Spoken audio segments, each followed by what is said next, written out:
ধানের দাম গতবার আমরা 30 টাকা করেছি, এইবার আমরা ধানের দাম প্রতি কেজি 32 টাকা করেছি কৃষকের দিকে লক্ষ্য রেখে। আর চাউল গতবার ছিল 44 টাকা, এইবার আমরা 1 টাকা বাড়িয়ে 45 টাকা করেছি। আজকে আমরা বোরো সংগ্রহের আমরা সিদ্ধান্ত নিয়েছি। আমাদের বোরো সংগ্রহতে টার্গেট 11 লক্ষ সেদ্ধ চাউল, 5 লক্ষ মেট্রিক টন ধান এবং 1 লক্ষ মেট্রিক টন আতপ চাউল এবং 50,000 মেট্রিক টন গম। এবং ধানের বিষয়ে যে 5 লক্ষের অধিকও যদি কিনা যায়, আমাদের সিদ্ধান্ত আছে এটা ওপেন রাখা হয়েছে। 5 লক্ষের বেশি যদি পাওয়া যায়, আমরা সেই কৃষকের সুবিধার্থে সেই ধান আমরা কেনার জন্য প্রস্তুত আছি। সেটাই কমিটিতে সিদ্ধান্ত হয়েছে।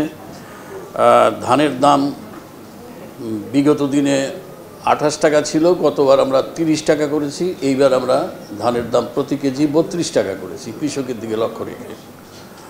আর চাউল গতবার ছিল 44 টাকা, এইবার আমরা 1 টাকা বাড়িয়ে 45 টাকা করেছি। আর আতপ চাউল আমরা 44 টাকা দাম নির্ধারণ করেছি, আর গম 34 টাকা নির্ধারণ করেছি প্রতি কেজিতে। আজকের এটাই সিদ্ধান্ত। এবং আমরা হাওড়ে বেশি ধান কেনার জন্য আমরা সিদ্ধান্ত হয়েছে আমাদের। আমরা আগামী 7 তারিখ থেকে হাওড়ে আমরা প্রকুরমেন্ট শুরু করব এবং আশা করি যে আমরা সফলতার সাথে এটা করতে পারবো।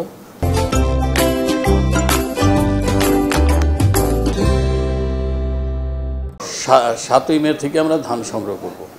ধান 5 লাখ মেট্রিক টন প্রয়োজনে এটা ওপেন থাকবে। যদি কৃষকেরা আরও বেশি নিয়ে আসে তাহলে আরও বেশি কেনা হবে। 32 টাকা প্রতি কেজি এবং সিদ্ধ চাউল 11 লক্ষ মেট্রিক টন, দাম 45 টাকা প্রতি কেজি এবং আতপ চাউল 1 লক্ষ মেট্রিক টন, মূল্য 44 টাকা প্রতি কেজি। গম 50,000 মেট্রিক টন, প্রতি কেজি 34 টাকা। এটা হলো সিদ্ধান্ত।